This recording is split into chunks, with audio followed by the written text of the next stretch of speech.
पिता की हत्या करने वाला बेटा गिरफ्तार। आशनाई में हुई थी हत्या। गुरुवार की रात जनपद के थाना पीपीगंज में 55 वर्षीय शिवधर प्रसाद की सिर कूचकर हत्या कर दी गई। रविवार को पुलिस ने हत्या के अभियुक्त को गिरफ्तार कर लिया। हत्या का अभियुक्त कोई और नहीं बल्कि शिव प्रसाद का बड़ा बेटा निकला। क्या है पूरा मामला, आपको बताते हैं। पीपीगंज थाना क्षेत्र के तिगरा गांव में खेत की रखवाली करने गए शिवधर प्रसाद की सिर कुचलकर निर्मम हत्या कर दी गई। शिवधर का हाथ पैर भी तोड़ दिया गया था। शुक्रवार की सुबह उनका शव गांव के बाहर खेत में स्थित ट्यूबवेल के पास भूसे में मिला। सिर और चेहरा कुचल दिया गया था। रविवार को पुलिस अधीक्षक उत्तरी मनोज कुमार अवस्थी ने मामले का खुलासा करते हुए बताया कि गुरुवार की रात को मृतक शिव प्रसाद रात करीब 8:30 बजे घर से खाना खाकर खेत वाले मकान पर सोने जा रहे थे।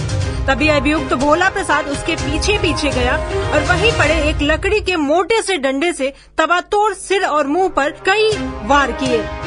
शिवधर मौके पर ही नाली के बगल में भूसे के पड़े ढेर के पास गिर गया, जिसके बाद भोला प्रसाद ने अपने पिता शिवधर प्रसाद के मुंह पर और कई बार वार किए, जिससे मौके पर ही शिवधर की मृत्यु हो गई। अब क्या है पूरा मामला, आपको बताते हैं। पुलिस की पूछताछ में भोला ने बताया कि उसके पिता के शुरू से ही गांव की किसी महिला से संबंध रहे। भोला के मां के जीवित रहने पर भी उसके साथ हमेशा मारपीट करते थे। भोला ने अपनी मां की मृत्यु का कारण भी अपने पिता को ही बताया। उसने यह भी बताया अभी भी उसके पिता का गांव में किसी अन्य महिला के साथ अनैतिक संबंध के साथ साथ उसके पिता उसकी पत्नी पर भी बुरी नजर रखते थे।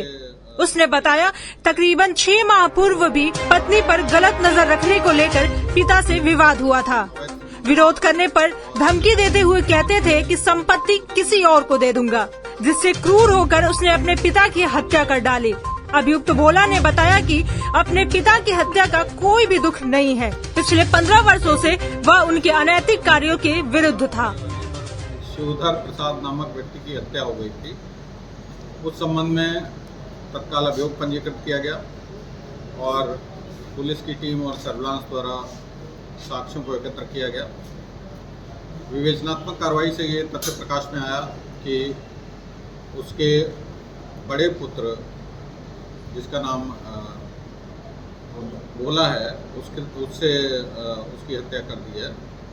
जो इसमें कारण प्रकाश में आया है वो अवैध संबंधों का और जमीन किसी अन्य व्यक्ति को रजिस्ट्री करने का प्रकाश में आ रहा है। अभियुक्त को गिरफ्तार कर लिया गया है और उसको गिरफ्तार करके जेल भेजा जाता है। क्या कुछ इसका बैकग्राउंड है सर? ये कृषि खेती करता था और लेबर का कार्य करता था और जो इसका एक भाई भी है वो इसी के साथ गांव में रहता है।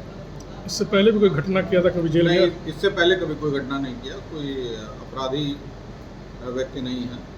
तात्कालिक रूप में ऐसी परिस्थितियां हुई तो उसने इसकी हत्या की।